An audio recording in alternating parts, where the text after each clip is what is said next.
our big winner. So stay tuned. The secret code word is coming up. And no, Richard Griffin, you may not have the code word before everyone else gets it. He always tries to do that. Well, today on our Ask the Lawyer segment, we're going to talk about getting hurt on the job and the confusion there often is about workers' comp versus Social Security disability. Richard Griffin with the Griffin Law Firm is here to clear it all up. Okay, let's start with what does it take to get a workers' comp claim? Okay, workers' comp, you have to be an employee.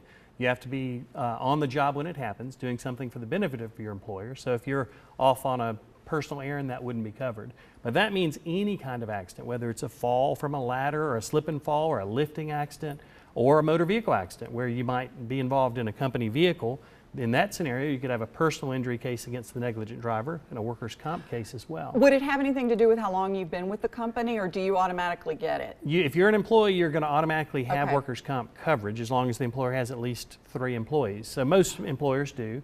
So from the very first of the accident, you got to report it. And sometimes people are afraid to. They're afraid, I'm going to lose my job. So often people, if they just call 877-PAIN LAW, we can really get them the answers they need because they're faced with so many important decisions, whether it's for workers' comp or Social Security. If you make the wrong decision, it can have a horrible impact on your job and on your medical coverage and you know benefits. what, that would occur to me to think, oh, would my boss not like it if I try and get workers' comp, or will I lose my job? Or I guess those are all the things that go through people's minds. Forget the injury part. Right. And sometimes that means that they don't get the treatment that they need. They're so worried about the job. I understand jobs are important, but it's also important that you get better, and it's important that you know what you're entitled to. If you don't get the treatment you need because you're afraid you're going to lose your job, a lot of times you're going to lose your job because you're not going to get better and not be able to do your job duties. So you want to make sure you know all of the information. From my experience, it seems that people don't get fired at all when they hire us for the most part. I mean, they're going to know that there's an attorney involved.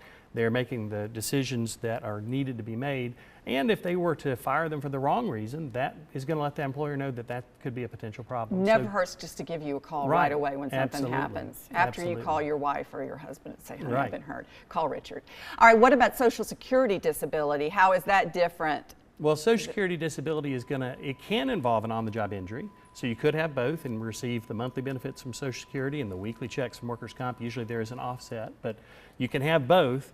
But Social Security is going to be when you are unable to work. It could be because of an accident, but it also could be because of a lot of health problems. It could be physical problems, disease, cancer, could be mental issues that are preventing you from being able to do a job. So if there's no job in the U.S. economy you can do, then, and you've paid into it, you're basically getting to get your Social Security retirement benefits early because of the disability. So you don't have to wait until you're retired if you're disabled. Got it. What is the highest workers' comp claim you've ever handled? I'm curious. 1.2 million was and that is a catastrophic case. That is one that what happened? That was probably a fall from a ladder with a catastrophic injury to the back.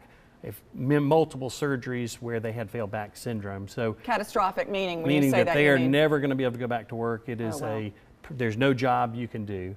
So that's one of those things where if you have that, you're going to be entitled to Social Security disability and workers' comp. Now, applying for Social Security is the first thing you should do when you have a situation like that, but you don't usually get it without an attorney. So most of the time, probably 9 times out of 10, you're not going to get Social Security disability, even if you eventually are able to get it after hiring an attorney. So if you aren't sure whether you're eligible for it, you need to give us a call because we'll get into the case, and there are a lot of nuances of your health condition, your work history, your age. Those issues can make it where you are eligible or you're not, depending on how those facts lay out. I can so see how people get confused by that. Right. Right, and there's a lot that goes into that. People, sometimes they get that rejection and they just give up. Yeah. Well, you don't want to give up. If you can't work because of a mental or physical condition, then you need to call us. And if it's within the time period to appeal, then we are going to appeal that for you. If it isn't, then it's one of those things where you may have to reapply. I still don't understand why people just don't give you a call right as soon as stuff happens. I mean, it is such an easy, it's free to make a phone call and it's free to get advice. And I tell you, people won't regret it. There are so many times I'm told, you know, we had no idea. Yeah. And you gave us so much information in that one phone call, and that information can be invaluable as you make those decisions on how to handle a personal injury case, a workers' comp case, or a Social Security disability matter. Thank you so much. Thank It's you. clear up the confusion. Don't forget to get the help that you need. You can contact the Griffin Law Firm. You can call 1-877-PAIN-LAW. You can also log on to 877painlaw.com. Well, hosting Atlanta